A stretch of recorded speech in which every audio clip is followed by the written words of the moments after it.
Uh, Thank you, everybody, for attending our Black History Month panel on the increasing segregation and lack of affordable housing in Columbia, not only in Columbia, but really in Howard County in general. I am one of the co-moderators for tonight's panel. My name's Jake Burdett. I am the vice president of Our Revolution Howard County, who's one of the co-hosts tonight. Thank you to our other co-hosts, Progressive Democrats of Howard County, who we also have a co-moderator from that group as well. Jerry? Yeah. Hi, Jake. Hi, everybody. Thank you for being on. Thank you for coming on to this important discussion on, as Jake mentioned, the increasing segregation and lack of affordable housing in Howard County in general, and the causes and the solutions. So yeah, my name is Huri Hadgu. I'm the president of Progressive Democrats of Howard County.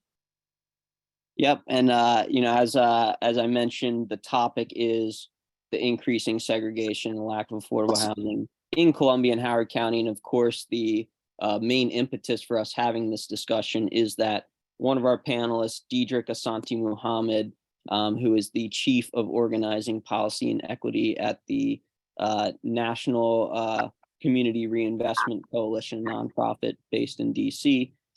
With his nonprofit, he put out a study called Columbia at 55, Creeping Segregation and Lack of Affordable Housing Threatens a Legacy of Black/White Integration. We could actually put the link in the chat. And so we thought that was sort of a good springboard to have a discussion, not only around the study and its findings, but different topics related to the study and its findings. So I guess first we could go ahead and go around to each of the panelists and have them, give a brief introduction, and especially, what sort of each panelist's connection with Columbia and Howard County, and general thoughts on the issue are. So do we want to start with Dedrick? Sure. Again, my name is Dedrick Asante-Muhammad. I live in Town Center in Columbia. I've been here the last, about a dozen years. I grew up in Columbia and then kind of went off to college and moved away for about 10, 15 years and came back. My father is Harry Dunbar. I've been very active in local politics here. My mother is Reverend Sheila McCurdy. She's been involved more in kind of local activism in different things, Central America, back in the day. Issues around Palestine, these types of things. And I am currently at an organization called National Community Reinvestment Coalition.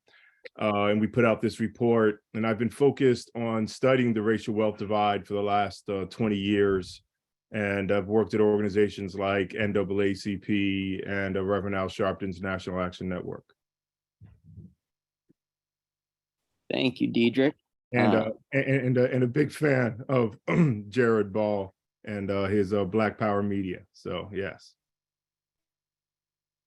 absolutely. And we'll go to Jared next. All right, greetings everybody, and yes, it's an honor to have be spoken so highly of by Dedrick. And it's also an honor to be invited to this panel.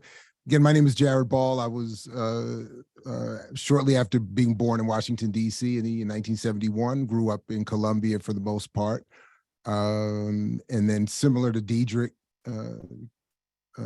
left for some years for some military and work, et cetera, service and college, university, went back to D.C., was active in some grassroots organizational politics. And now I currently teach at Morgan State University in media and Africana studies. And my work is primarily focused on more of the media coverage and reporting of the kind of research that Dedrick and others are instrumental in producing, in terms of what are the gaps between not only income and wealth racially, but the way those issues are covered in the media. And that's and then I now live here we're back in Columbia with my wife and 2 daughters. So, and again, happy to be here. Yeah, happy to have you on here. One thing that, both Our Revolution and Progressive Democrats of Howard County, and basically any sort of grassroots activist, is always complaining about is the lack of any sort of local media in Howard County to cover all of the shenanigans that are always happening here. So I know I, for one, was very excited to learn recently that, you live here in Columbia. So thank you for joining us tonight. And last but not least, Reverend Sands. I'm Doug Sands. I was born here in Howard County, March 1st, 1934, in Cooksville, Maryland. Many things have occurred, of course, since then. Much has been accomplished because of the presence of Columbia, yet Columbia was not developed with the intention of being of assistance to adjoining areas or taking care of some of the problems that existed and would only be aggravated as the planning of Columbia went. I'm a 1956 graduate of Morgan and have children that come up and grandchildren come up through the school system here in Howard County. Spent a great deal of time in Baltimore City and returned to Howard County. But at one time I lived in Columbia when it was beginning to open because I wanted to be close to what was being done. And for reasons of what I felt were disappointments in the planning. And I'm not talking about the sophisticated planning. I'm just talking about the planning in terms of the human resources we would need here in order to make it the kind of community it was being advertised to be.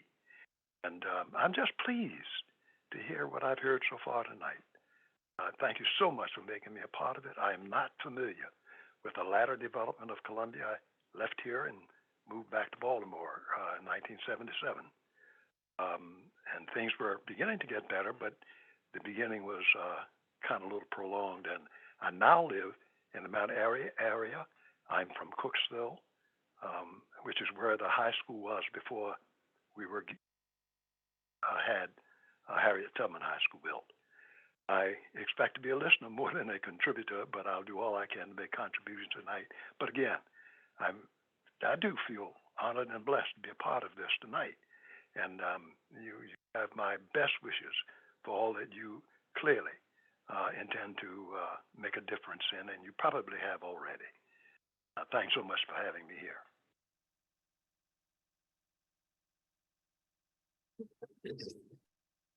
Yeah, no, absolutely. Thank you all for joining us. And so to sort of get started here, I mean, we could do a deep dive about, what were the sort of specific findings of Dedrick's study here. But, as Dedrick himself has pointed out at times, a lot of the findings can sort of be summarized in that headline subject of creeping segregation and lack of affordable housing threatens a legacy of Black/white integration.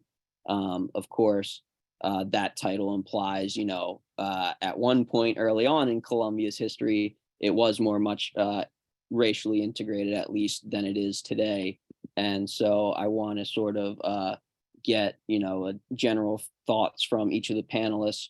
What are your theoretical causes for how Columbia has strayed from what it once was in terms of the lack of affordable housing and increased segregation now?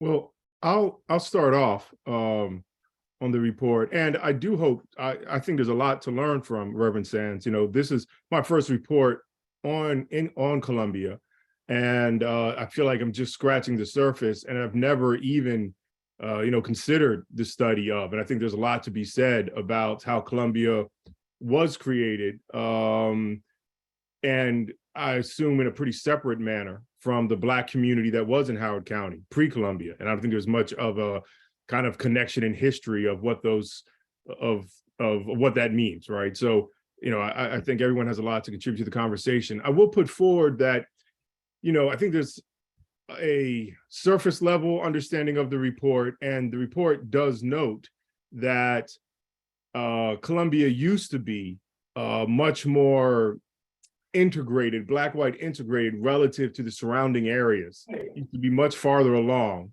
than its neighboring areas and what was, considered the norm in the country. And an interesting thing about Colombia, someone that looks at community economic development across the country, it is interesting to, most of the time when we work in communities, we work in communities that were designed through redlining and different types of segregation to be racially apart, and to have a place that that wasn't designed that way in the beginning, that was actually highlighted to be an integrated place from its beginning, is interesting. But we'll also note that one of the things I found in the report more clear is that Colombia did, I think, particularly for-profit development, a pretty good job of mixed income housing, some mixed racial housing, but it was mixed income of upper middle, high, and higher. But there wasn't much set up from what I can see as it relates to low income housing. In some ways, it appears to me that low income housing is actually more low income people and again, my report was on Colombia. Other people have to talk more about Howard County as a whole. But that there's more low income people now in Colombia than before. And I think part of that is because of the shift of how we now use vouchers. And so that a low income you don't have to create a low income housing unit. You can just have a voucher, and low income people can use those vouchers to rent out an apartment or rent out a townhome. And I think that's a positive thing. But I do think that's a great weakness in the foundation of Colombia, was that it was never really designed for low-income populations of any race. But of course, that would have particular effects on the African-American community. But I'll stop there because I'm sure Jared and Reverend Sands have things to add. I only want to respond to that to say you're absolutely right. What was accomplished at first was because of protests of myself and many others, including what the NAACP was at that time, and required consideration, which was not a part of the original plan. Colombia was planned as an experiment in private government, and there were many things that were closed for any involvement in the planning from people who should have been under consideration. I'm not going to say any more than that, but I just want to endorse what you're saying. No, but I want a whole paper on this idea that Colombia was an experiment in private government, because I don't know a lot about that, but the governance of Colombia, I expressed to Jake. I mean, there can be positives of dictatorships, and the dictatorship, the private business dictatorship of Colombia did mandate that there was going to be this mixed income, meaning upper middle income and higher income. But when that dictatorship got weakened and private developers just took over, now we're just at 700,000, $1 million new homes, right? So there was some benevolence to the dictatorship, but it would be interesting to, I haven't done this study, but to look at this idea of private governance and how it's worked and how it hasn't worked in Colombia. But I'll be quiet and let Jared jump in. No, thanks. I mean, first of all, I wanted to thank Dedrick again and his crew for putting this report together, because as someone who has been obviously, excuse me, had a lot of experience growing up here, and then and having a chance to reflect on that experience and having come back, I was very critical of what I thought I experienced growing up here versus what the mythology was supposed to be. And I've always thought of the experience in Colombia as being, and I've always described it when talking to other people, it's a microcosm of what you see outside of everywhere else in the country in terms of epicenters of poverty, and this whole idea of the villages being built intentionally so that poor people didn't have to travel far to get their basic needs taken care of. And then years later, when I read The Bell Curve, and I saw that one of the absurd solutions as part of that argument was to basically put Black people in colonies with everything they need right next to them. And I was like, wait a minute. I was like, hold on. But then also the whole thing that even with what was purported to be the the goal of Colombia, the realities of the broader world and society creep in. So, I could, speak endlessly with anecdotes, but I'll just say this, that at one point some years ago, I had hoped to do a version of what Dedrick ended up doing very well, and just started doing some preliminary research. And I started noticing that not only in some basic initial surveys that I started taking, including among some young people, but looking at some of the history of Colombia very early on. For instance, there's reports of Black people in local village meetings talking about the hostilities, the segregation, the absence of feeling of inclusiveness, et cetera, and so forth, and already feeling that whatever was said to have been happening here was not taking place. So anyway, I a little bit rambling there, but say all that to say that I think it's important to get information like that we saw in this report, and then be able to, I think, more critically assess what the possibilities of what, again, where the claims are, and what would really have to occur to make any of that real. Yeah, thank you for those responses. When I first moved to Colombia, like a little over a decade ago, and I had no idea what, the different philosophies behind, designing communities. And, something that really, it just intuitively just came to me was like, this was a place where, it's designed for humans to, just to thrive. It really felt nice to be in Colombia. And I know that some people want to live in Colombia, some people don't want to live in Colombia. So, it's not, I'm not saying that that's, to say that. In any case, I really was impressed by the design, and what Rouse, I think started as an integration, a project of integrating, racially and economically. I think an argument can be made now that it's just, there's a lot of concentration of poverty in certain parts of Colombia, and that's the trajectory, and we there's a lack of I think based on Dedrick's report as well, there's a lot of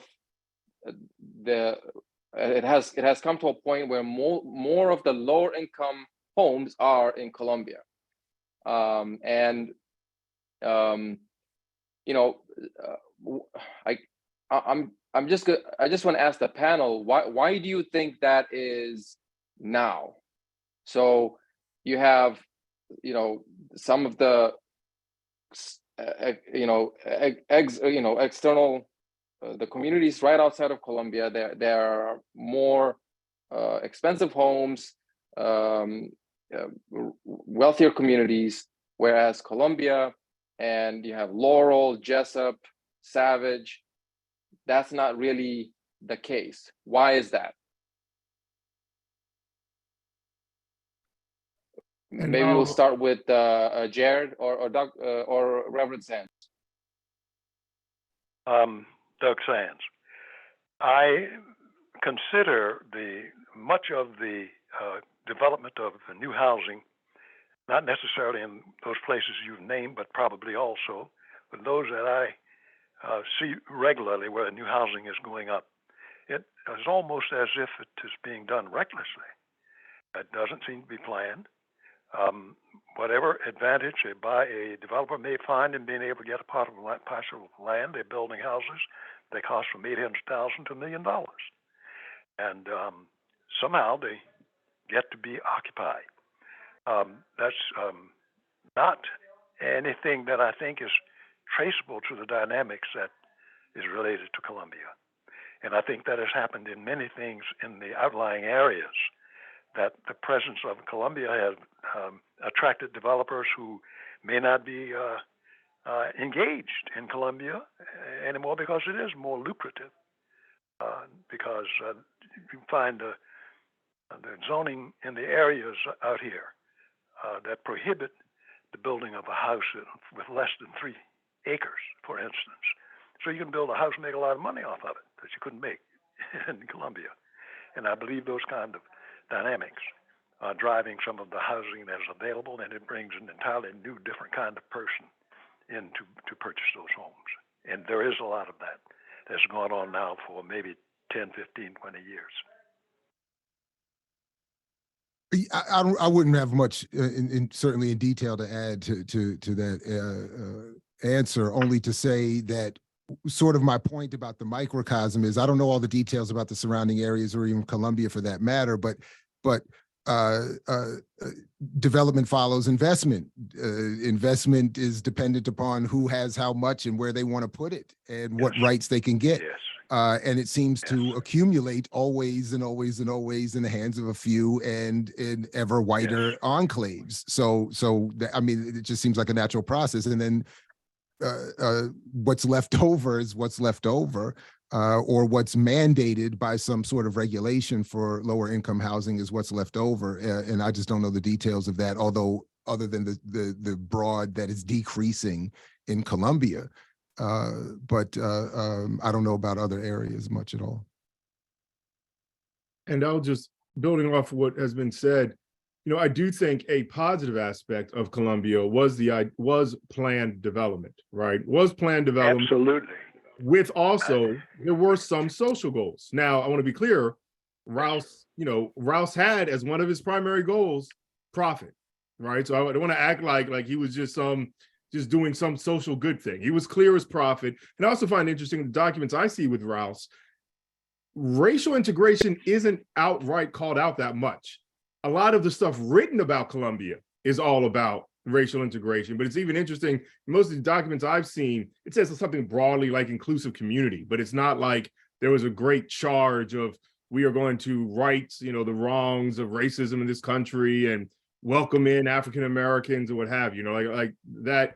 But there was this idea of we are going to have a planned community. It's going to be inclusive with rentals, single family homes, and middle income. And that does better than just having developers who are out here to make a dollar. I'm not mad at developers. That's what developers do, right? That's our, and I think what Jared is saying, that's our system, is just developing for maximal profit instead of actually creating functional communities that are integrated maybe along race and income. So I think that is, part of that's what we're seeing today. I would agree with that, and the example that Columbia set has not been followed by others in the county even to try to harmonize with it, so that the helter-skelter, and I shouldn't say that, I don't know enough about it professionally to know that it just appears that way, that you can drive along the outlying roads in Howard County, and you've been able to do it last, as I said, 10, 15 to 20 years. And you see certain enclaves of housing. The housing is $800,000 to $1 million.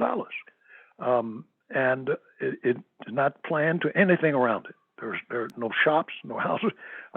There may be a school somewhere near because we have so many schools. So that is an area, since this does also include Howard County, that needs to be looked at more carefully. The area, for instance, my own personal experience, when I decided I needed to find a place to live in, I was living then in Baltimore, and I got a job with a real estate firm out here, so I could find out how to buy the land. And I bought a 5-acre parcel in 1971 that I'm on now. Couldn't afford to build on it until 20 years later, but I learned something from that. Watching what the county was doing, that helped me to advise other people on how to get a hold of some land and build it themselves. Now, also in those days, there was only one day a week that anybody that was doing their own building or anything, was not a developer, could even go down and get in line and try to get a permit to build anything. Even if it was already had a house built and wanted to put some kind of shed something on the property. The disconnect between whatever the Rouse Company has brought as improvements having effect in the rest of the county, I think, is still there. I don't know in what elements is still there. Only one of the elements was that you had chance to be able to get a permit before the time period for your building to begin would expire before you could get a permit. Okay. Unless you were building in Columbia. Thank you, Reverend Sands. So I wanted to follow up on this and maybe share a few stats and get your reactions. Okay. So we talked about Rouse as, pardon the terminology, the benevolent dictator of Colombia, who sort of specified where things will be in in the villages. So since then, when places like River Hill, Maple Lawn, Wild Lake Village Center, other newer communities along like Annapolis Junction, when those places were built, there was very minimal and sometimes, and actually most times, no affordable housing requirements as part of those projects. Howard Hughes Corporation was allowed to, given several, like 1,000 units in density bonus in exchange for providing I think 900 and something units in affordable housing, and has yet to provide, I think the last time I checked, it was like 24 units. This is to say that those decisions were made, in county government, by the county council and the county executives at that time, and still going on. So what is your reaction to those statistics? And based on that, what do you think should be done to address those shortcomings going forward? Well, I don't think I probably have the specific answers you're probably looking for, but I will note, I think this is part of the challenge we're seeing that we've been dealing with for decades, about how we had an experiment of private governance that maybe is increasingly being handed over to, I guess, the Howard County Council, because the inside Columbia governance is so, I don't know, weak, confused, what have you. And so with that, I think, again, you have much, even within the Columbia bounds, development in River Hill isn't like it was in Wild Lake. And I'm not saying it was originally in Wild Lake. I'm not saying it was ideal in Wild Lake. Again, I think there should have been a lot more done with low income housing, but it's just all straight, I think my report said the median home value in River Hill is $700,000, right? And that was the median, right? So, we don't have a government that, though I think our government likes to talk about values of Columbia that they think that people say are good, right? Diversity, inclusion, what have you. But they haven't been setting forth policy that actually has been putting that forward. And to be fair, that's not unique to Howard County. Most of the country has not created government. And unaffordable housing is a problem all throughout the country. So I think those are the issues we're dealing with. I would just say amen to what you've said. Yeah, I honestly wouldn't know what to do other than the broad, vague, we need movements and activism, and people would have to put pressure and demand and decide and figure out the process, the exact laws and regulations, and make it happen. And sorry, and with that, I wanted to make one comment too about affordable housing, because it's fascinating to me. People will brag about, well, we have 10% affordable housing, 15% affordable housing. So you're saying 90% unaffordable housing is a positive? And again, affordable is not low income. That's a different thing. Affordable is really affordable. Like it's supposed to be. So like when everything, so I always want to flip it. So you're saying 85 unaffordable housing is what we're doing here. We should be supportive of that. So I do think the idea of movements, we need to be much more demanding on, on holding legislators and developers accountable for having affordable housing, right? It should be at least 50%. It should be affordable, right? I mean, I think that's very well put. But as I keep saying about Columbia being a microcosm for all that ails us racially, there continues to be a major class issue. I mean, and this is part of what I think Dedrick is demonstrating, that if to be good with 85 to 90% unaffordable housing, you have to clearly be making a class conscious decision. And there is plenty relative diversity, if that is not a contradiction, plenty relative diversity, but for that to be seen as a problem across racial lines. Yeah. But what has surprised me in the report was I was surprised to see that the percentage of the Black population in Columbia continues to increase.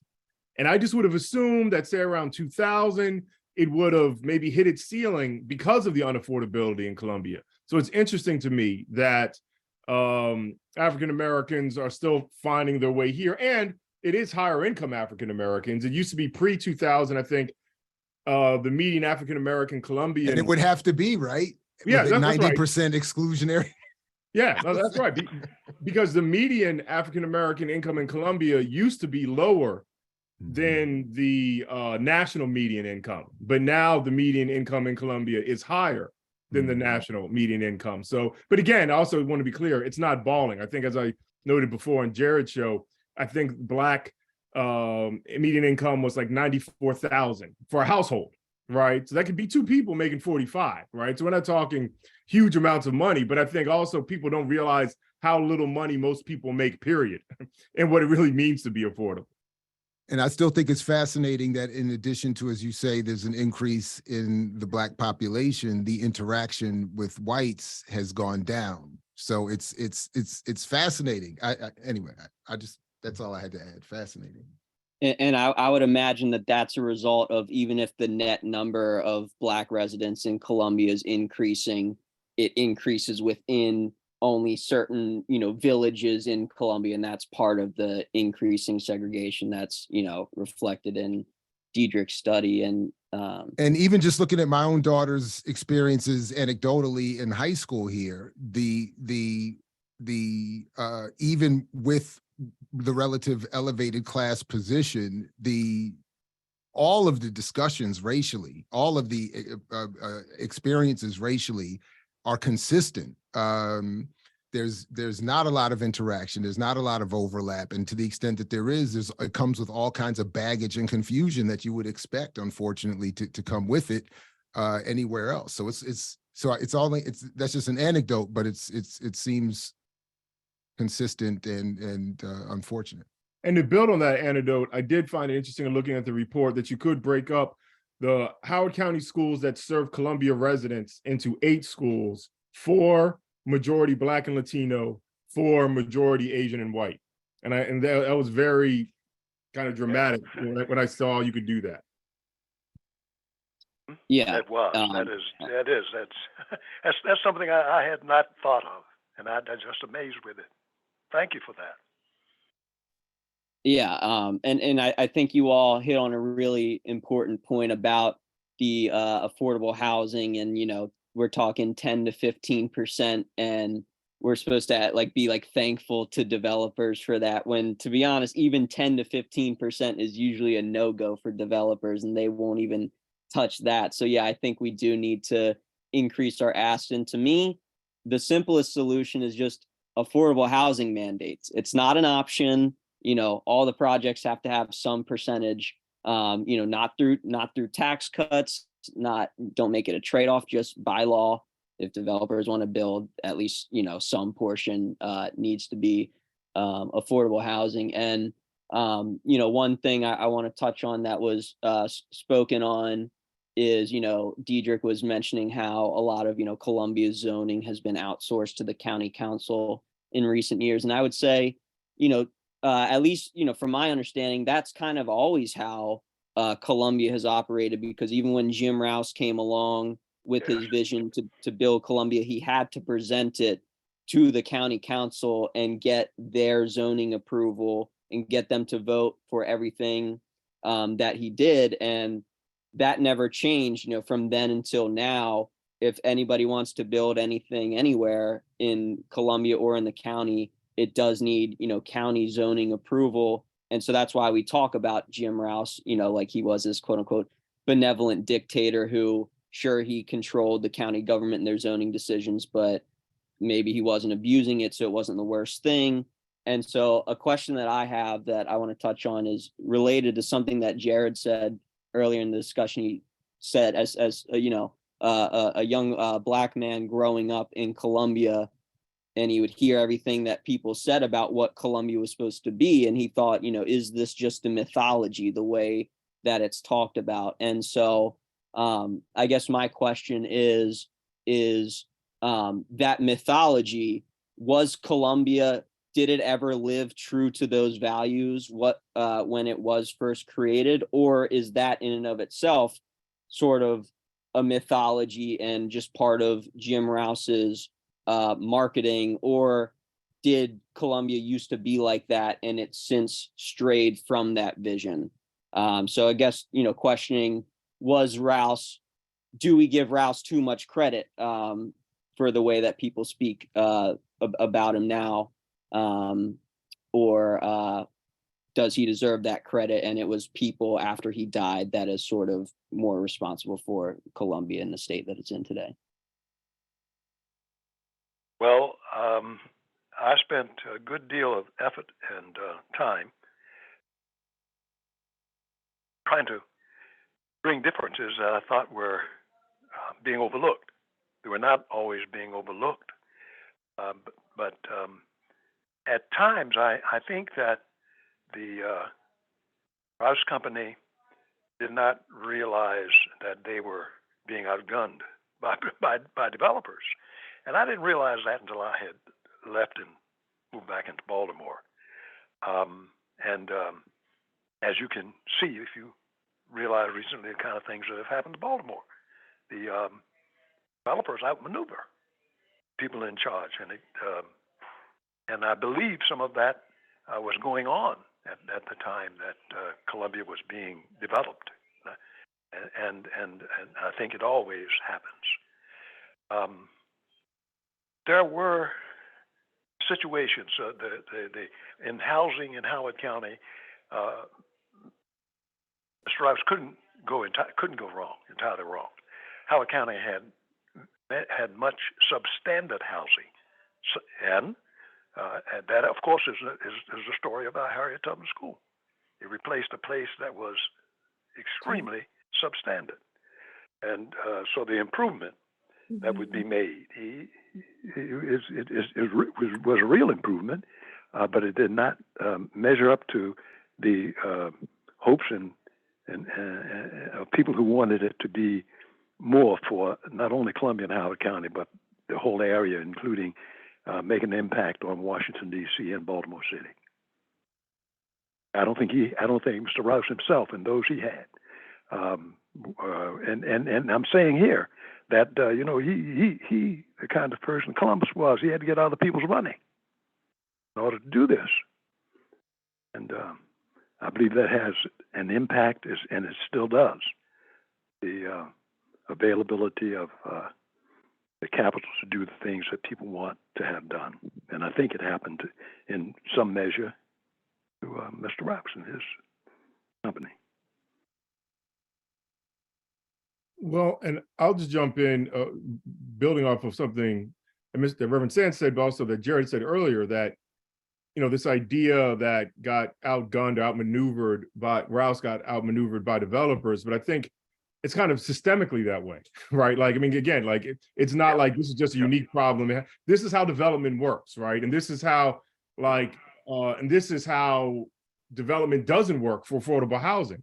And it hasn't been working for the last 40 years across the country. And you could argue further back than that, and when there was some usually substantial efforts in affordable housing, it usually came because of government mandates or massive government funding and creation of.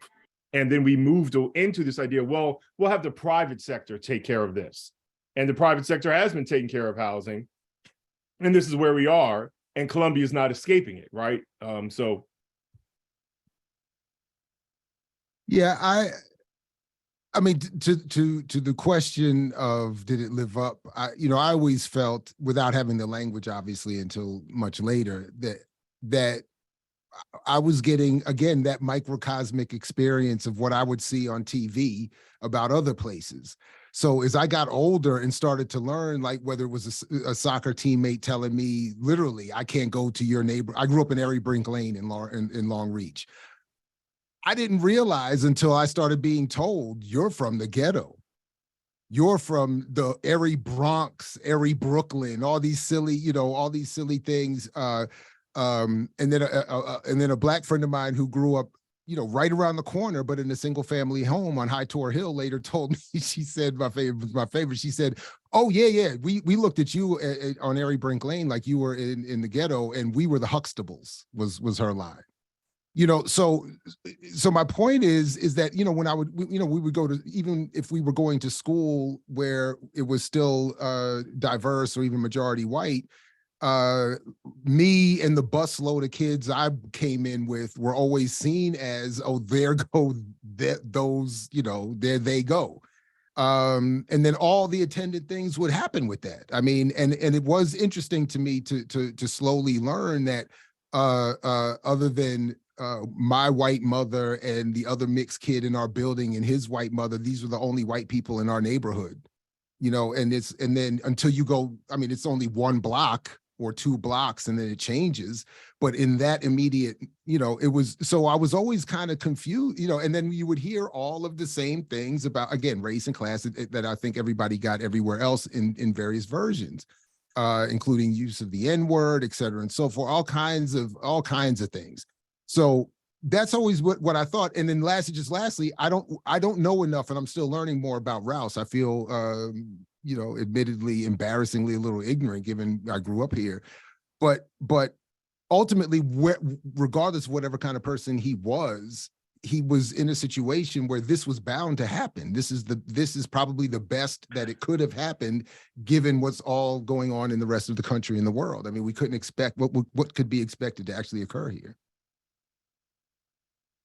Yeah. By the way, just absolutely. quickly, I'm sorry, one other thing, I'm sorry, because the other thing that I noticed, and what I would want to just throw on the table here, I thought, I also wondered, because we were out of DC, and everybody in that neighborhood seemed to either be gentrified out of DC or Baltimore into Columbia. And I've always wondered if there was some sort of partnership to help do that a little bit, to say, we'll give you, we'll let you do Columbia if you promise to take X percent of these cities that we're slowly wanting to gentrify eventually anyway. But anyway, anyway, just a thought. Yeah, I don't know about that. If you do know about that, Reverend Sands, if that was a thing, feel free to. No, Okay. in what I had mentioned I had attempted to do, I left that proposal behind to undertake getting females and minorities on the pipeline in Alaska. It took 3 years of that. When I got back, it was deserted. But that's the part of the proposal that I had before the Rouse Company. We were anxious for this to be seen as the next America. And we decided not to use that slogan and use the new community. And I promised Jake, and I've looked here today, Jake, and I was trying to do that when you called me and haven't found it yet.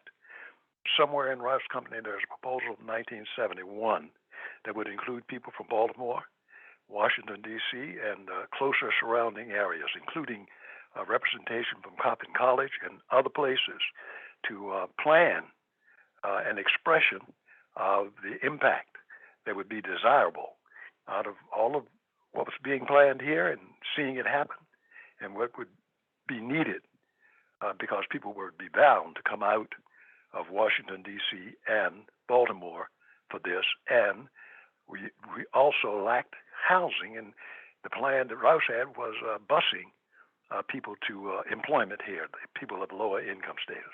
That's part of what caused this to happen. And as soon as I can find it, Jake, I'll get it to you if I have to bring it to you. I'm going to stay up the night to try to find it.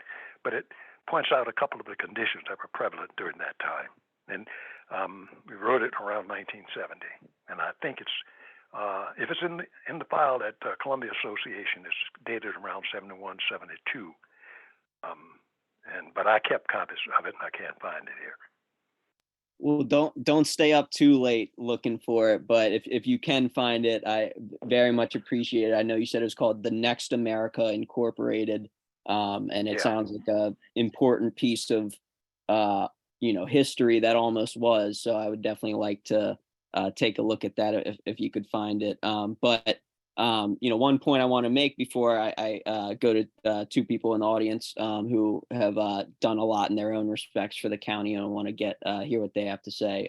But just want to make the point of similar to what both Jared and Dedrick were saying of inequality is all relative. So like what Dedrick is saying of even if the average median Black household income in Columbia is higher than the median Black household income in other parts of the country, that doesn't really matter because that's not what the living conditions that they're being compared to on a day-to-day basis in Howard County, because everything is more upper income. The quality of life and the cost of living also is more expensive, and so it doesn't matter that those families are making more than families in other parts of the country. What matters is that they're making significantly less than white households within their own community, and so that you still have that sort of class system even within one single community, and you have that in through things like segregation of even the GT programs within a school, as Jared and Dedrick talked about on Jared's interview with him. But like I said, I want to get to two people in the audience who have. Jake, really quickly, just wanted to ask a question to the panelists, if that's okay, and then we could go to the audience. And this is related to what Jared asked Dedrick and in his program, and it got me thinking. The question, you guys are talking about the question of the topic was integration, and Jared, you asked why is that important, or something like I'm paraphrasing here, why is that important at this time, and people can say why it's important for them or why it's not important for them, why they for themselves. But it got me thinking about the distribution of resources, how the county distributes resources, and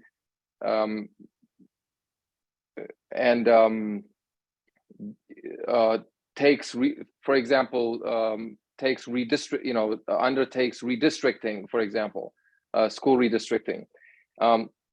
In 2019, one of the suggestions was, in order to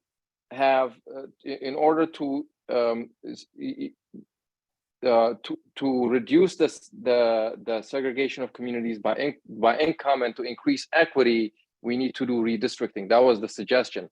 And again, people can prefer or not prefer integration for their own purposes, but for purpose of allocation of resources, why is that important? Because the county, of all the counties in the country, Howard County is probably at the top that should be capable of providing adequate infrastructure and schools for people where they live. And if people want to redistrict somewhere else, that's fine. But I just wanted to throw it out there. Why is it important? Why has Howard County not been able to provide the resources that it has to the communities that need it in an equitable way, without making these kinds of redistricting, whatever, as a prerequisite for that? I mean, if people want to do that, it's fine, but why is that a prerequisite? I suppose what we are also recognizing is the availability of people either to be in public office or to be on the public agencies that make this kind of decision, the availability of them, because these decisions are made by people who have some advantage of understanding how to do it because they are part of the apparatus that does it and they're in the government.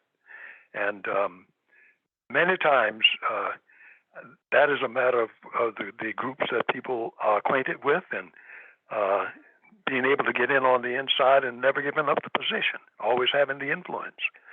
And I think that's part of what we're talking about. And I guess in a nutshell, that's politics. That's so much a defeatist expression. But I do think that's part of what we encounter. There's some people who are very good at it and manipulate the decisions and things that are made, although they may not at that time be in office. But office seekers have an agenda like that generally that they pursue, either because they're in office or they have access to someone who is.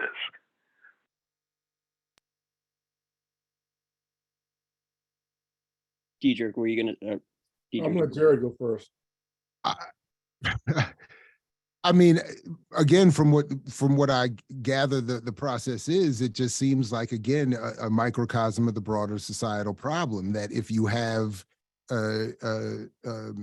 politicians who are beholden to the highest bidding developers who don't see financial benefit to providing low-income housing or affordable housing, then you're not going to get any. And then if we have the attendant or parallel class concerns where you have, again, people who just don't want to be near poor people, regardless of their race, they don't want that.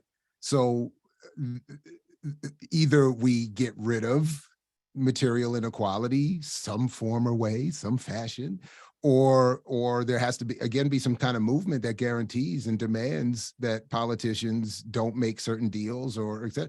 So I do remember, and I was sharing, Jake, a little bit with you off air that one time, a couple of years ago when I saw that Calvin Ball was presiding over my old neighborhood being considered blighted, was the term that it was, and I tried to reach out to find out what that meant.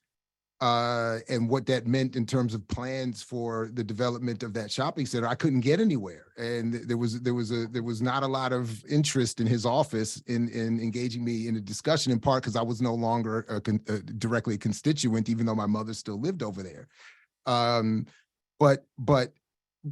But the point I'm getting at is that when I go back over to the Long Reach Village Center, there's no grocery store. The only persistent surviving since I was a child there is the gas station and the liquor store. Surprise.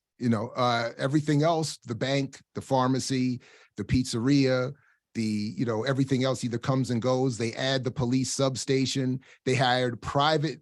I went there to visit just to look around for the first time in years. They had a private security guard driving around, kind of following me until we had a little conversation. And he said, in addition to the police substation down the street, he had been hired to protect that neighborhood. And by the way, it looked as black and brown and et cetera as it did when I lived there. And so I don't know. I mean, it just seems like all the things that are happening everywhere else are happening here. And if we want that to change, we have to do something else. And I'll just put forward, I think if we're doing redistricting in order to advance inclusivity in some way, or then that's reacting to a problem. That's reacting to the fact that we've had development that wasn't being inclusive. And then the schools are reflecting that. And now in order to change that, we're trying to change districts. Now, it's partially that. It's also true that, neighborhoods are growing in ways that wasn't either accounted for or what have you. And so they do these redistricting. But then, really the politics comes out is how do they redistrict? And are they, redistricting to have as much mixed income? And when we say mixed race, we really are talking about racial ethnic groups that are socioeconomically disenfranchised. That's generally what we're talking about, because that's where the biggest issues are when people get concerned about Black and brown people that they consider lower income or have that, connected. So I think, it shows part of the problem. It's a reaction to a problem. Redistricting, I don't think it's the problem in itself.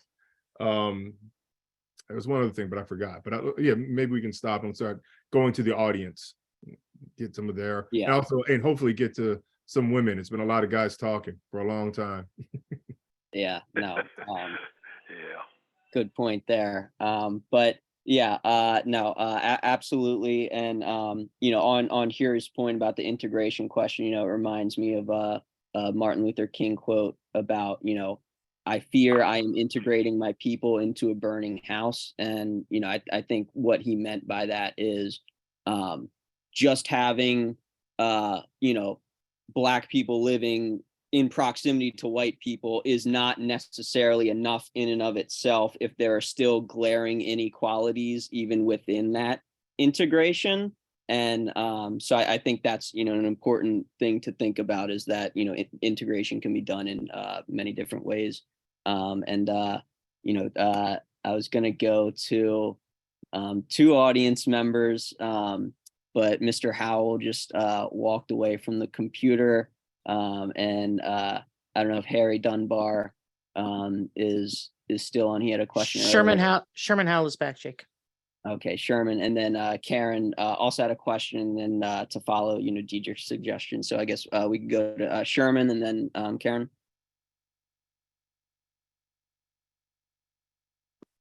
Yeah, I think you might be muted there, Sherman. Doug was right. We were planning on having Columbia being the next America, and it is, in a sense, to a large degree, the next America.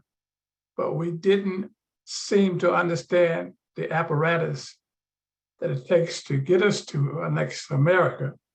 I'm on the governor's transition team, and I'm assigned to housing, the environment, and a series of other subjects. And the two key things I've discovered now, that to have the next America, you must engineer in that whole process smart growth.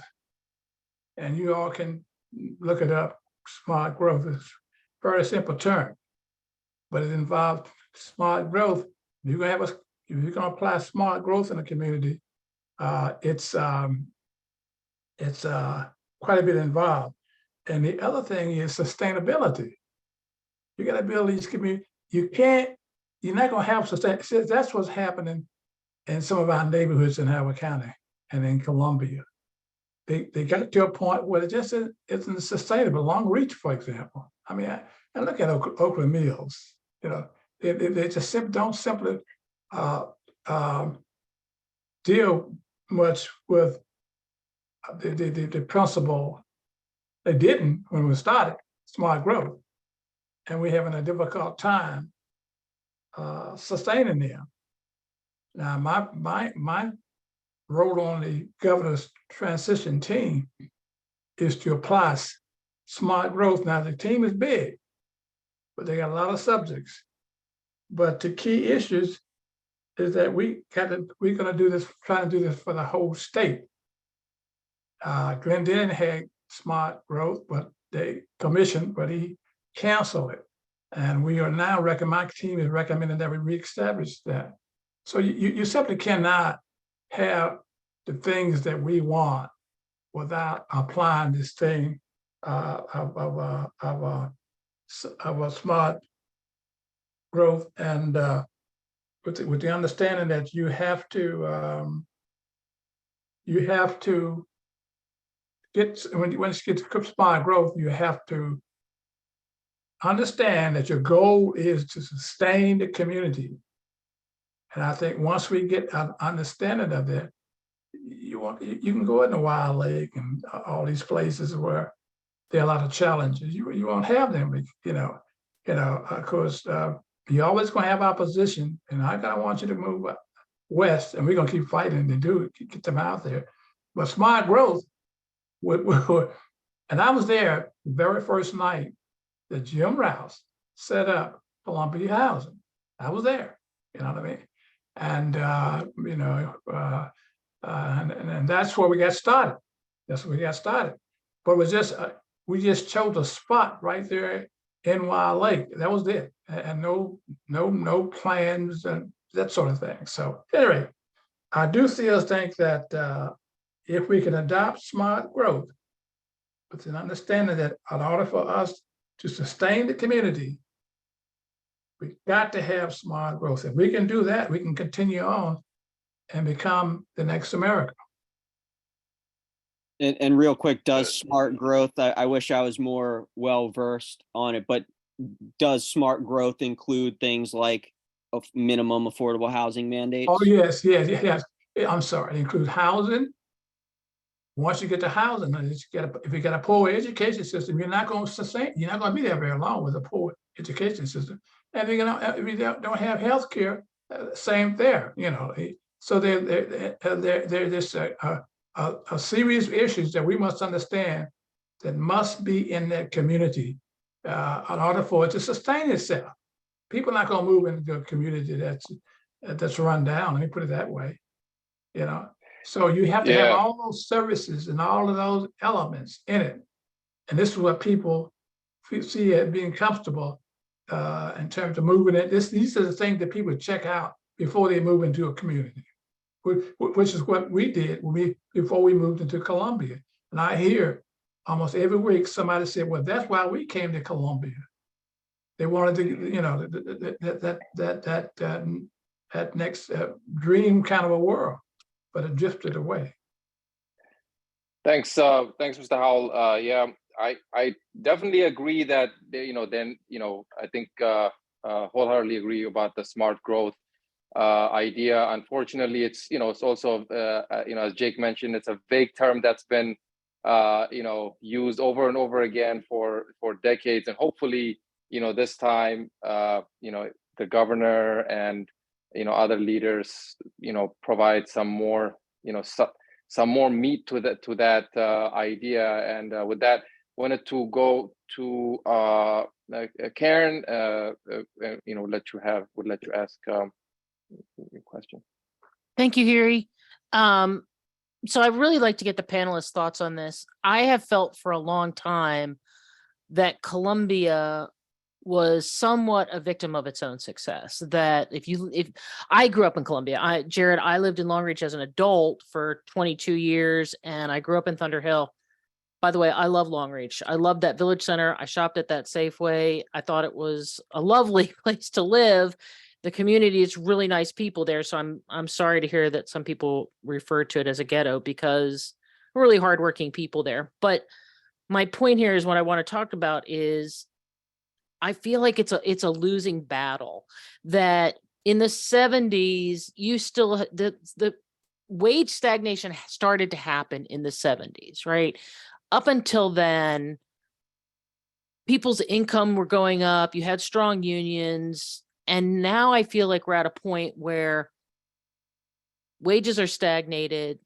In order to even live here, like I can't remember who commented, like it might be two people living in a house, both making $45,000 a year. It takes two people to actually be able to afford a house. And then because the developers give so much money to the politicians, because they're so beholden to the politicians, you didn't have any sense that you were ever going to take care of the village centers. That they allowed Whole Foods to go in downtown Columbia. They allowed Wegmans to go in on Snowden River, off of Snowden River Parkway.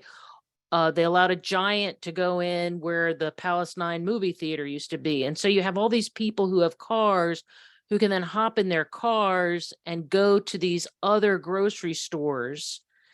And so then your village centers start to die. And the people who are surrounding that, like I talked to a lot of the folks at Safeway when that grocery store was closing, and a lot of them walked to work. They lived in those houses across the street. And so now, their jobs were gone. Taking public transportation was out of the question, because by the time one lady told me that she could have worked at a different Safeway, But by the time she took public transportation to where the other Safeway was, it wasn't like her paycheck wasn't going to cover that, the amount of time and everything. So I don't know what the solutions are to what we're recognizing here, other than like one of the things we worked on so hard was as a club was getting money out of politics, because we, the two county council members who signed the no developer, no dark money pledge, who only take small individual donations, they're the only ones who push back against the developers.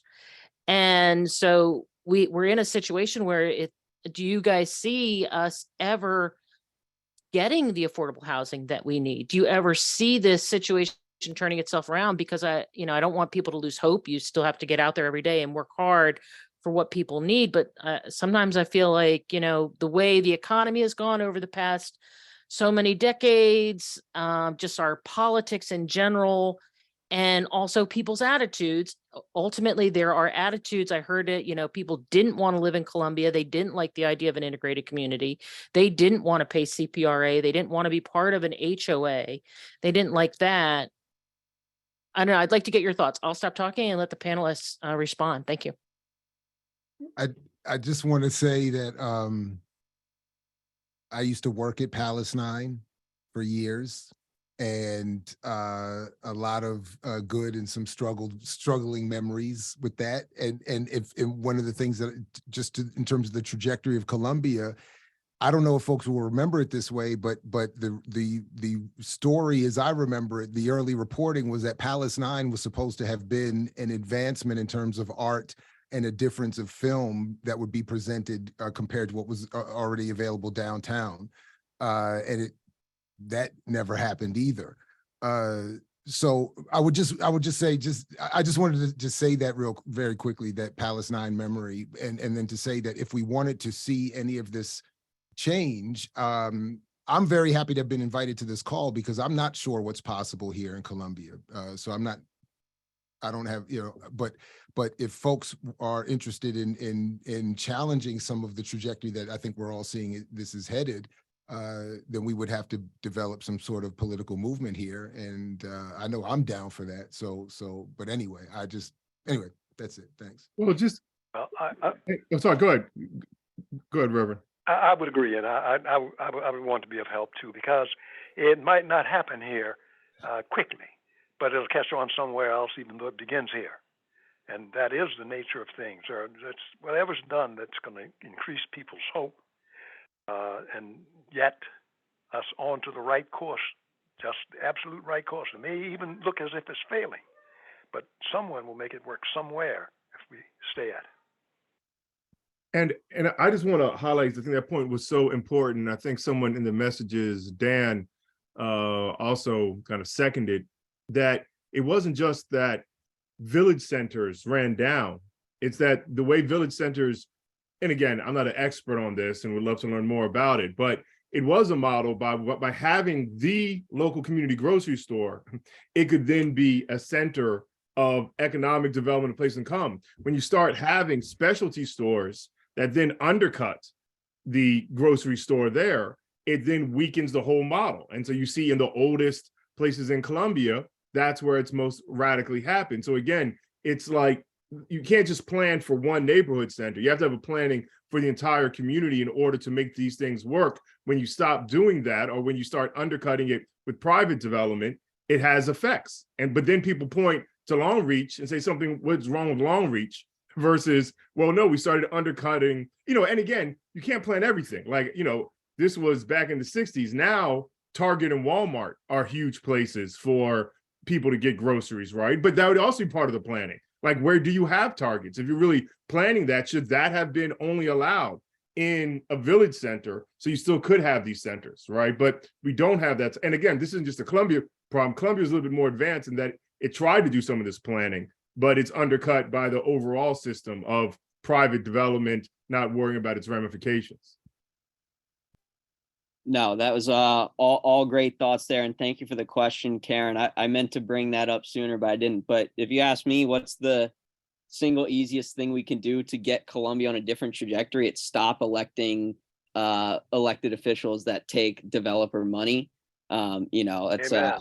would have loved to see your father Harry Dunbar have gotten the county executive seat this past cycle. I think we would have been in a much different position than we are now. And you know, Jared, I love to hear you're down for this political movement. That's kind of what we're trying to start here. And I think all of this starts with these CA races in April, and making sure at least the CA, it's grassroots people working for the interests of Columbia. And so I want to get to some more questions here. I know we said we go to you next, Harry, but I forgot Pravin has had his hand up from the very beginning. So before we go to you, Harry, Pravin. I think you might be on mute, Pravin. Yeah, sorry, I was trying to unmute myself. Thank you very much, Jake. Great information, a lot of great information. I mean, I know there's a lot of things that have gone wrong in our past, and we can't go back and change the history to do the right things. But going forward, we talked a lot about affordable housing. So when we talk about affordable housing, what exactly do we mean by that in today's context? So what would be an affordable housing in Colombia? How big should the house be? And what should the price be in the panelist opinion for a house to be affordable in Colombia?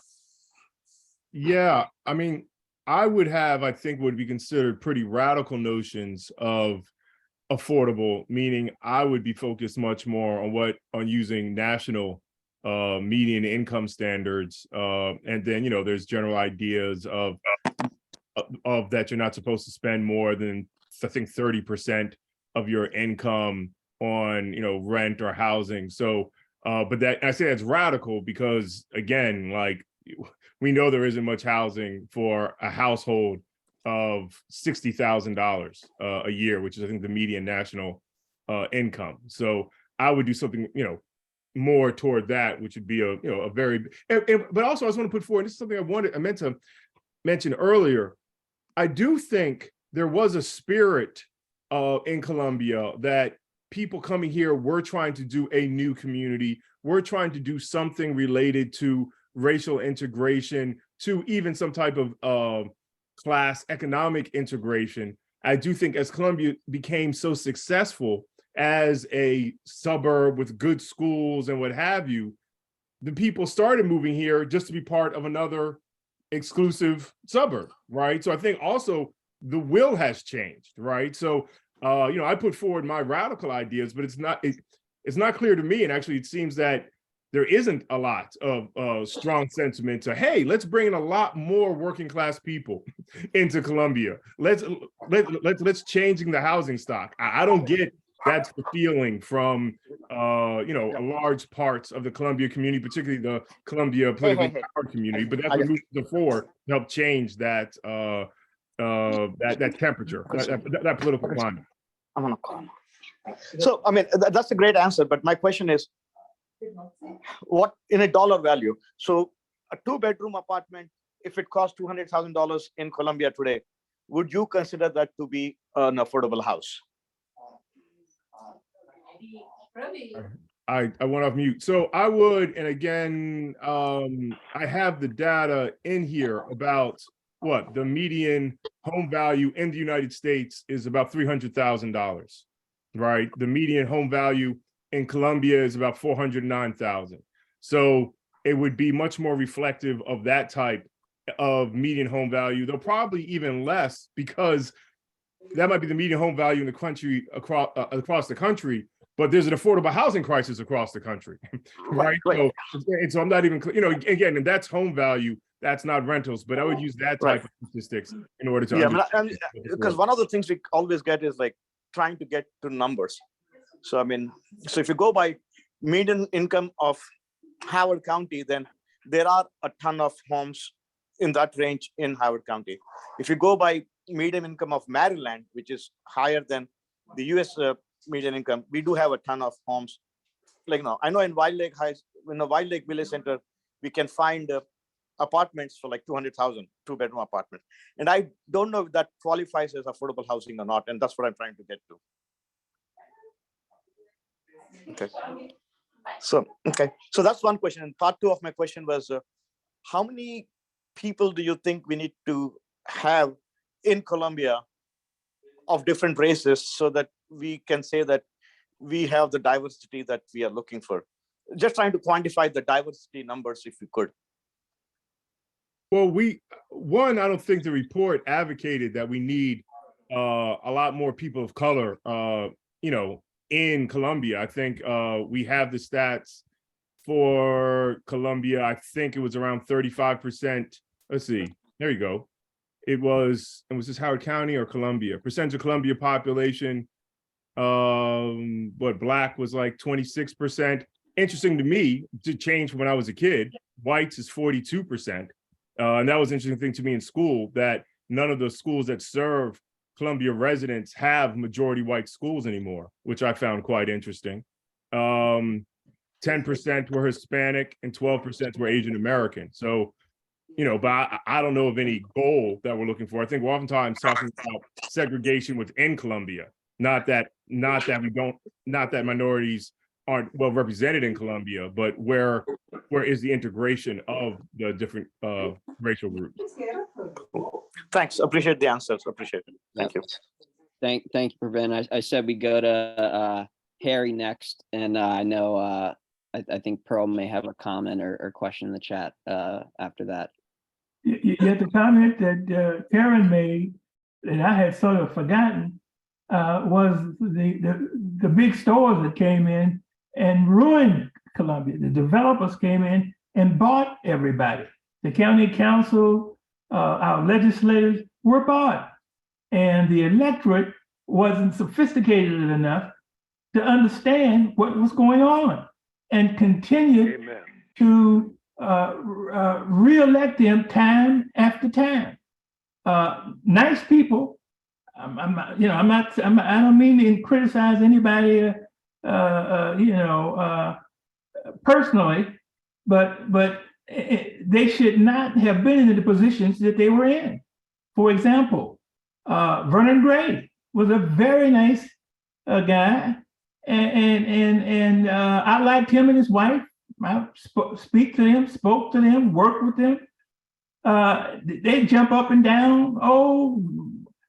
Low-income housing, you got a lot of people jumping up and down, low-income housing, but then they'll turn around and go back and vote for the turkeys that have had an opportunity to provide the low-income housing. They don't do it.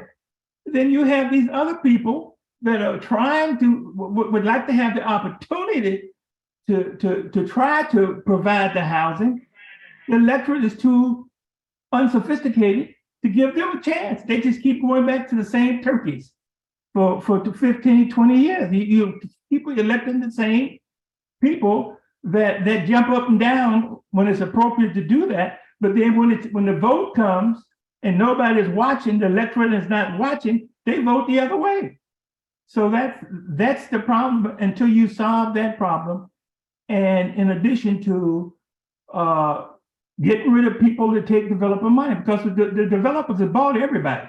They have bought everybody in Howard County. It's owned that has an office. I can't think of one person. Somebody please correct me if you think I'm wrong.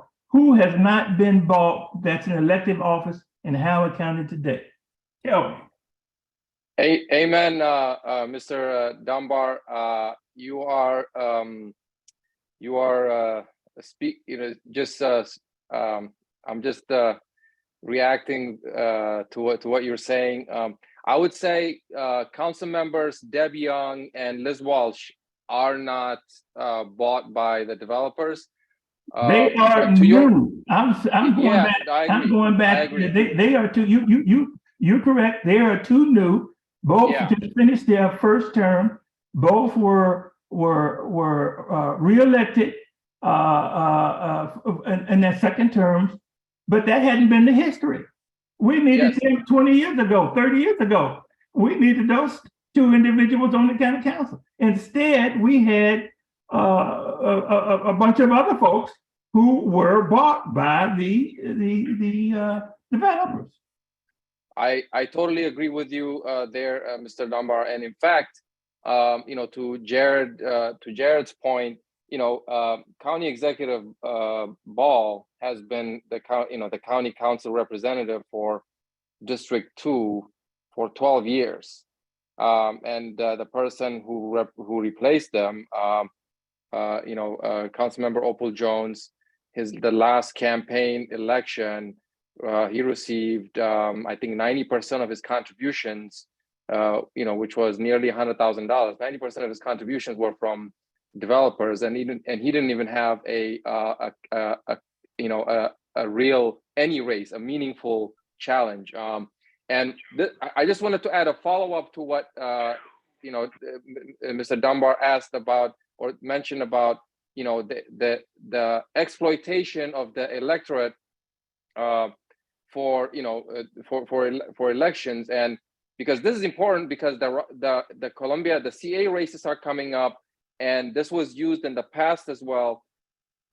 Howard County politicians and developers are very good at exploiting race for private gain, and the Rouse Project in 2021 was about diversity and equity, but it was really not about that. It was about improving Howard Hughes's bottom line. So my question is, and we can move to the next person asking a question, but I'll just throw it out there, and if the panelists care to respond, what can be done to prevent that? Because again, there is this tendency to exploit race and these other very important social issues to advance private and political gain that has nothing to do with the electorate.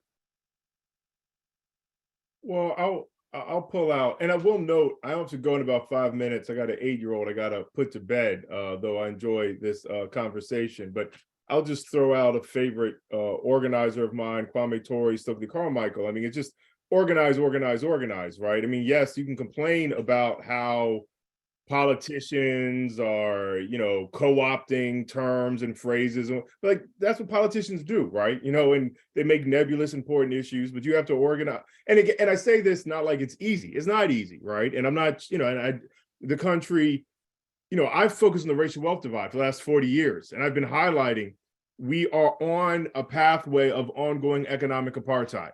Like that is what the data shows. I'm not just like saying I don't like the way things are. I'm saying looking at the numbers, looking at wealth inequality, we are at best on the path to maintaining this for the next 500 years. At worst, it never closing. So I don't mean that to depress people. That just means we have to make radical change if we don't want to go down that path anymore. The same thing is going to be true in Columbia. If, again, like I was highlighting, Columbia never really had inclusive low-income housing, right? So, I don't want to just get back to the mixed housing we had in the 70s.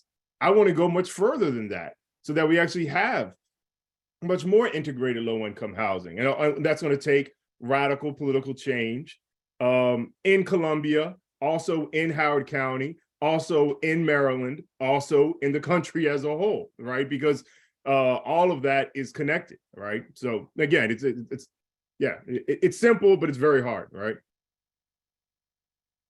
Yeah. And just for the other panelists, Dedrick, if you have to go at 8:30, that's completely fine. If the other panelists are available to stick around, I think it's just a really great discussion. It looks like there's a lot of other questions from the audience.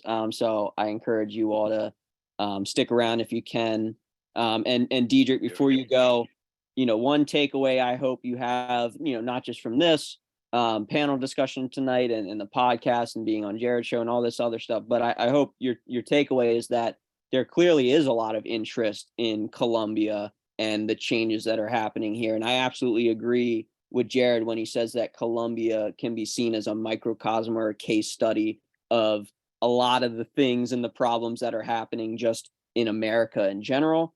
And so, I hope that, you can take that back to your nonprofit and maybe do, future studies into other aspects of Columbia and Howard County. I would love to see, part 2 or part 3 to this study here. Yeah, and I was going to give 2 shout outs before I go. One, it is interesting too that, because I don't think there's enough discussion Again, Aaron Magruder, the cartoonist, had the television show. I was more of a fan of his comic strip, Boondocks. But to me, that was fascinating because he really did a lot for national conversations on race based on the racial politics within Colombia, right? I never felt there was that much discussion in Colombia about how his comic strip and later his show was, pushing forth national discussions on these issues. But we really could have had that here. And then I also was going to give a shout out to Andrew Masters and his Columbia Housing Organization. That was conversations with him that helped me get going on actually doing this report. And, I'm thankful for his organization to help get me on this path. So, and it's been great talking to everyone tonight and look forward to continuing these conversations. Yeah, and Andrew Masters was on the call earlier tonight, I believe. I don't know if he still is, but yeah. Thank you, Dedrick. Again, if the other panelists can stick around, I know we've got some other questions. Pearl, did you have a comment or question that you wanted to say? Or did you just want to leave it at what you put? Well, I just want to say that Harry Dunbar really summed it up quite well. And our problems stem from who we trusted and thought would do the right things for us. And since I can remember, we have always had Black representation on East Columbia, and East Columbia is the ghetto now.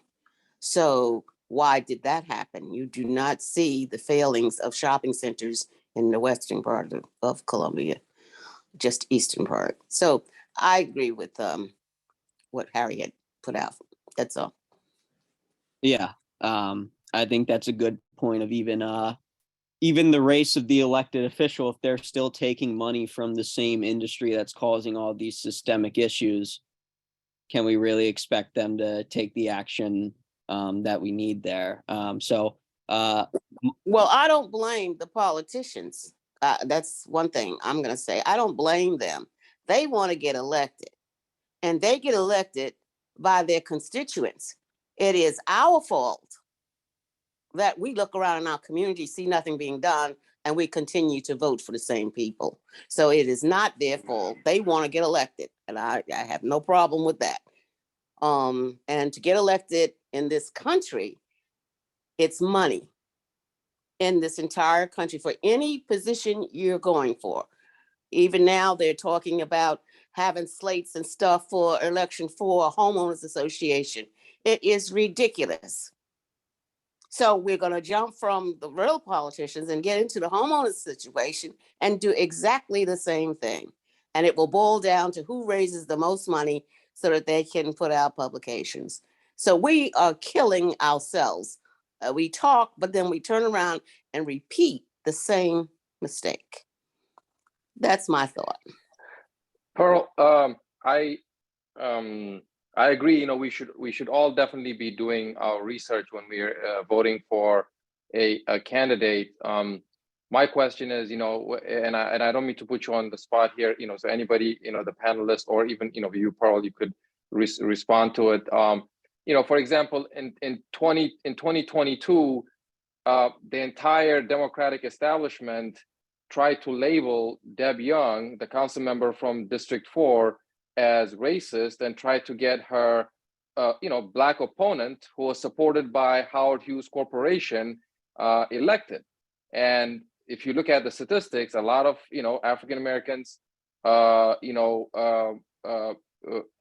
I think a lot of people who would be offended by someone who, who's perhaps, if they were racist, with those views, did end up voting for, for her opponent. And I guess the challenge for us is, and put it out there is, how do you fight back against that? Because there is a huge amount of, money-backed misinformation that a voter like, most voters are not going to be able to discern through, and are going to be easily manipulated by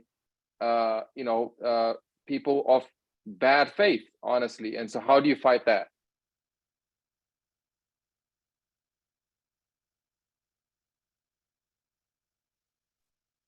Well, I'll say a local media would go a long way, like I said earlier. But I don't We know. don't have a local newspaper.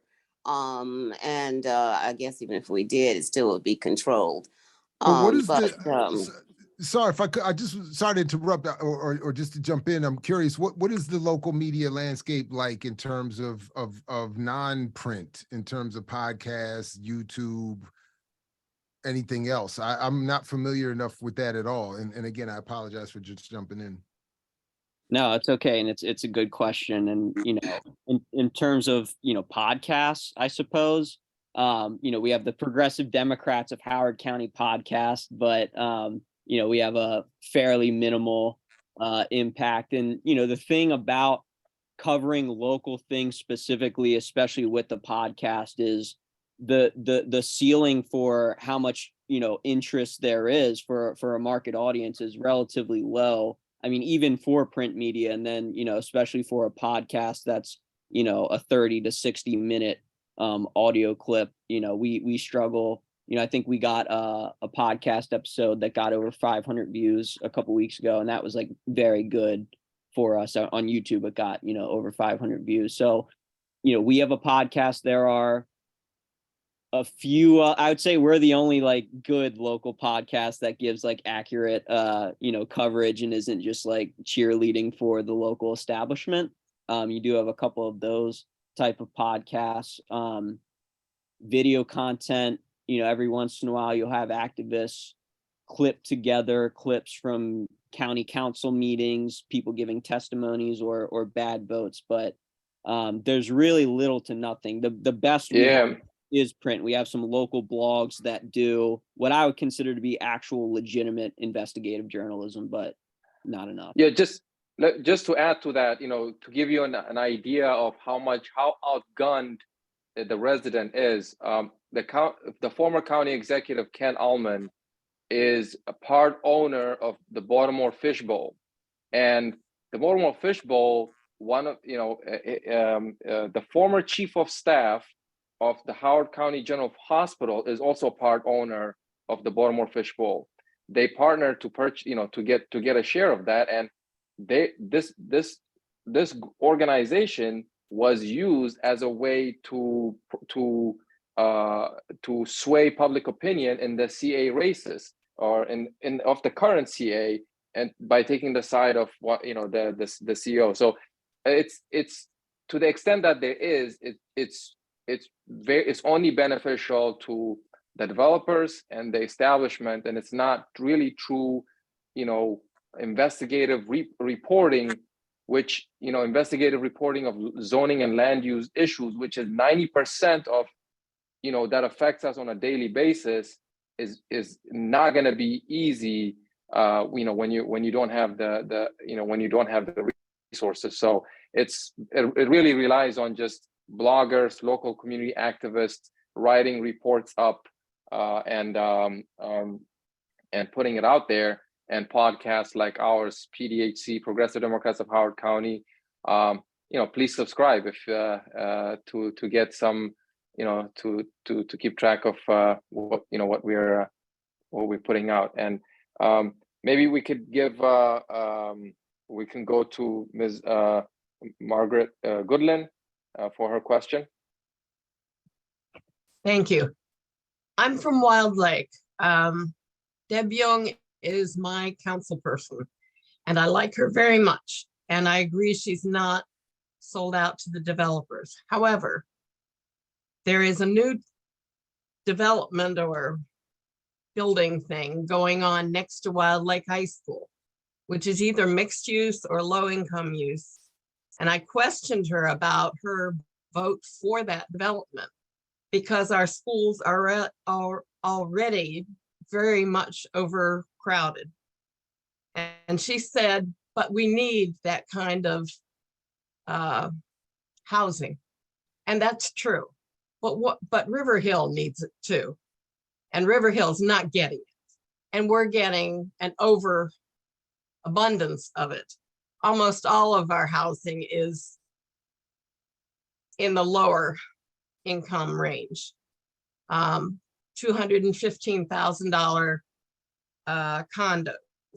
to me is lower income. What can we do? I mean, we've got there a good politician who is not sold out to developers, but we're still getting the same of low-income housing that isn't spreading across the rest of Columbia. That's my question.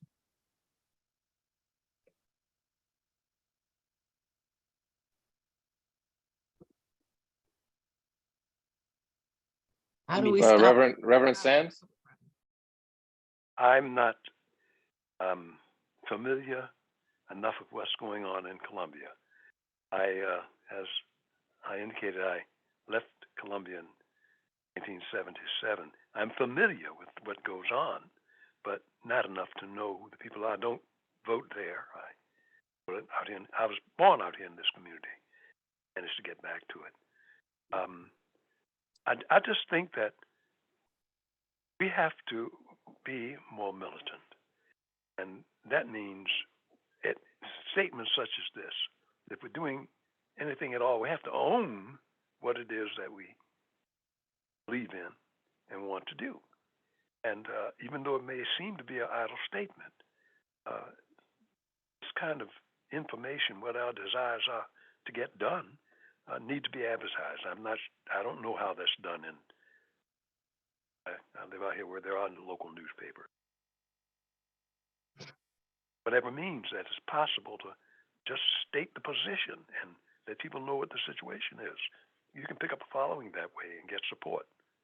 But and I believe that we will eventually get to doing that. This has been very helpful for me tonight. It may be a repeat of something you've already done.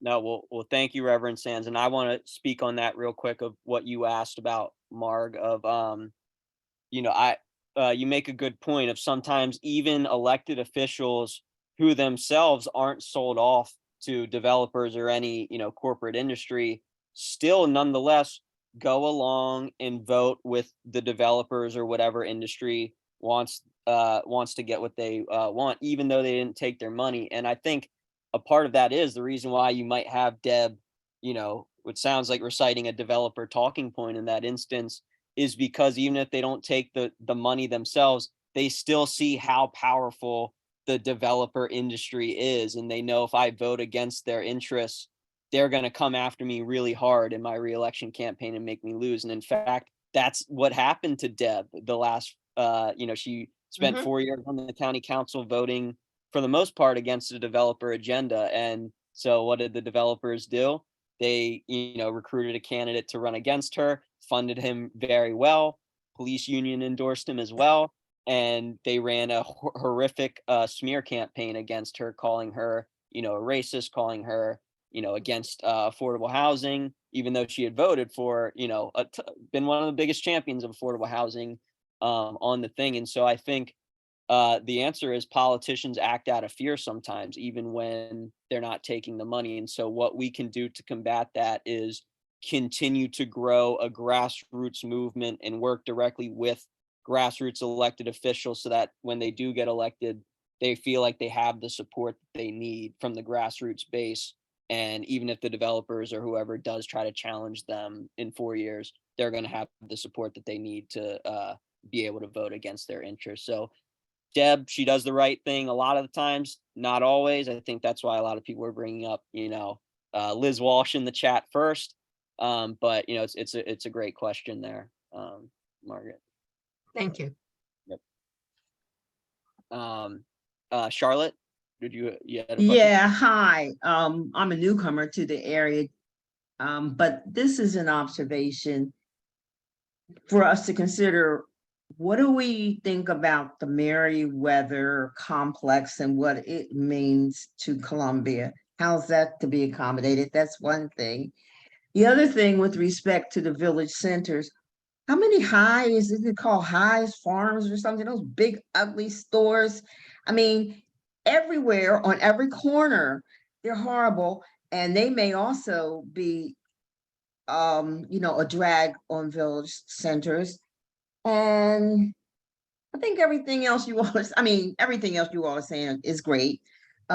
We do have to be more militant. I'm a fan of, and because I'm very old, I write this, the senators, the legislators, all of them, and anybody I send an email to. And I do know that if they get enough of them, they start thinking. There's also the ability to go into their offices and see them, not necessarily militantly, but to make appointments and those kinds of things. But we do, everything you said about being more vocal and visible is true. So anyway, but in this thinking about Columbia at this point, I think Meriwether ought to be considered because it's got all kinds of stuff going on over there and to continue to go on.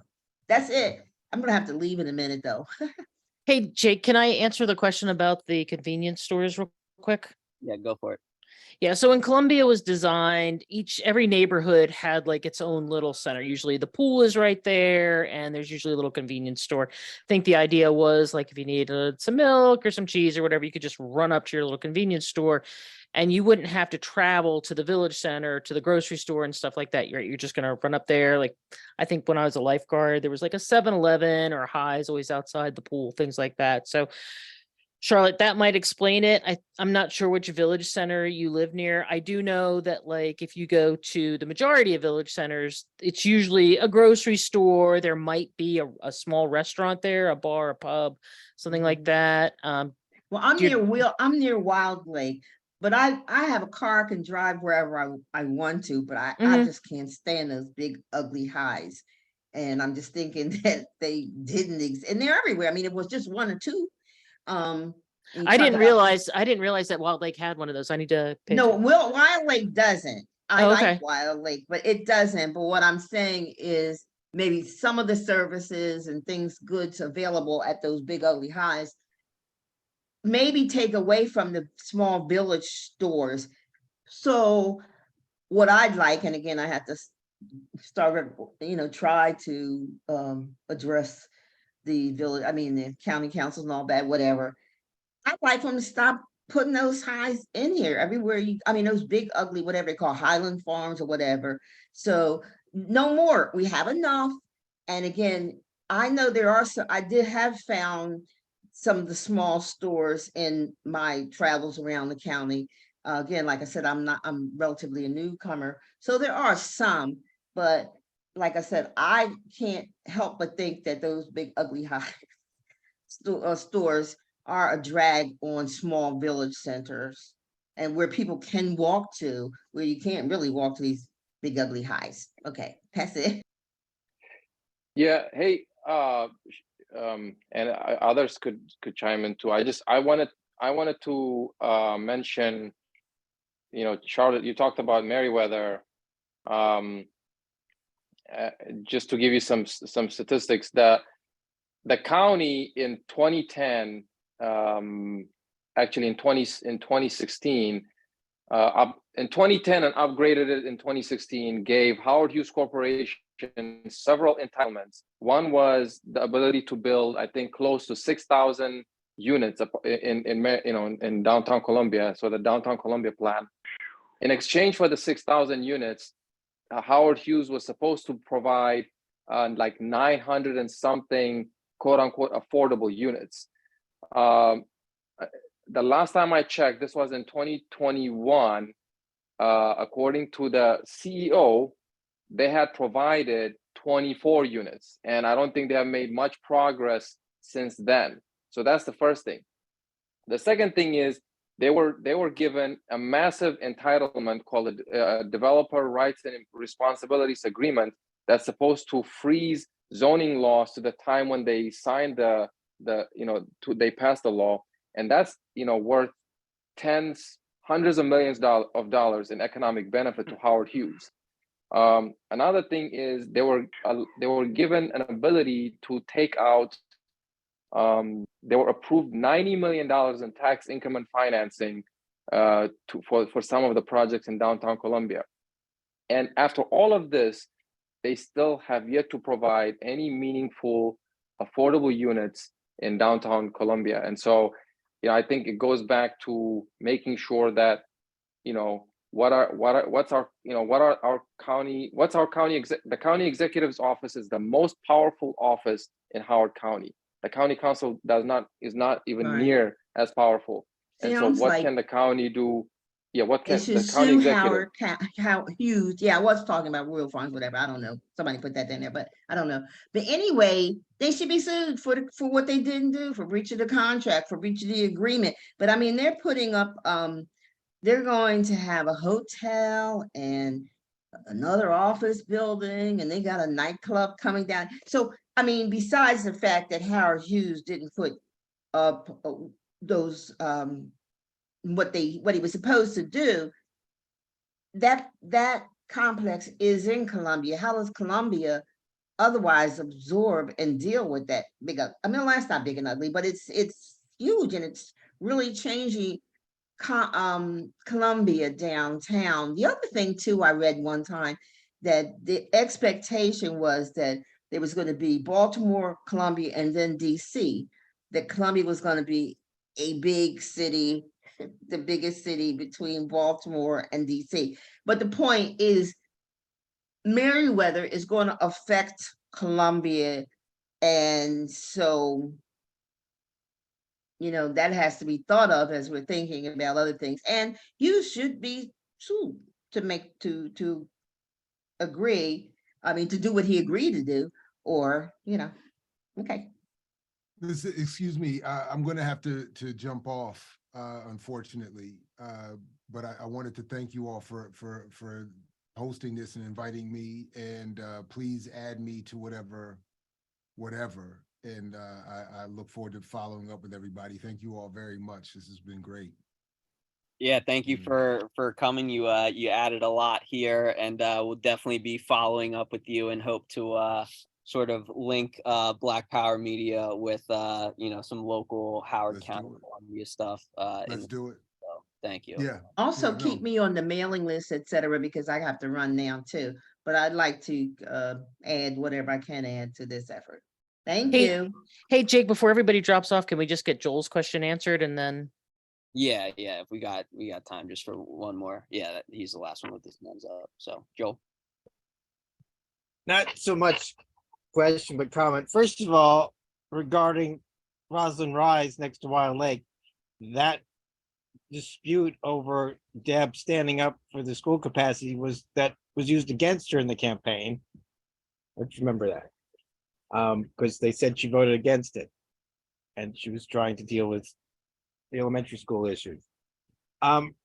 Regarding Pearl's comment on village centers, I've been working for 3+ months trying to get the county executive and the county to pay attention and advocate for the Harper's Choice Safeway as part of the merger between Albertsons and Kroger, and fear that they might close it to deal with antitrust issues. They announced they were going to have a SpinCo company to sell off 100 to 375 stores over the country, which nobody's liked that idea. And I've seen other commentators and testimony of the U.S. Senate that the whole idea for this SpinCo to be a freestanding company that not only was going to compete with the merged company, but was going to compete with Walmart and Amazon, which was the reason that Kroger was justifying their merger. It seems they now not liking that idea, and they're working on selling off some of their stores in their overlapping markets, and they don't say whether Maryland is included or not. But there aren't going to be a lot of takers, I think, for the Harper's Choice, because there aren't a lot of other chains in the area. They're going to start with Harper's Choice. It's out, not on a main highway that they like. And I've pointed out that Weiss bought the Food Lion for antitrust reasons in Oakland Mills and lasted less than 2 years until they decided it wasn't right for them. So I've told the county executive at 2 of his listening sessions, and I've been bugging his staff. And I believe the county has the responsibility in the county code, particularly the Consumer Affairs Department, to advocate. And they are refusing to really, they're blowing me off. Every time I call, they say they're working on it. And I'm fearful that if the company announces something and it moves through the Federal Trade Commission, can be too late. And trying to explain to the government the value of the village centers and how not only do consumers fail for that, but it pulls down the rest of the stores in the village center. So that goes, we're just lucky, I think, Pearl, that it hasn't happened in the Western village center. Well, thank you for that, Joel. And so if there are no other comments, questions, concerns, which it looks like there aren't, I think we can go ahead and close out the panel and the meeting tonight. So thank you again, Dr. Jared Ball, Dedrick Asante-Muhammad, and NCRC for the study, and thank you to Reverend Sands for joining us. And I hope you can find that Next America Incorporated documents, and I'd love to share that if possible. So thank you, everybody. This will be uploaded on YouTube. Our Revolution, Howard County, and Progressive Democrats of Howard County. Thank you for co-hosting tonight. God bless you. Thank you, everybody. Yeah. Good night.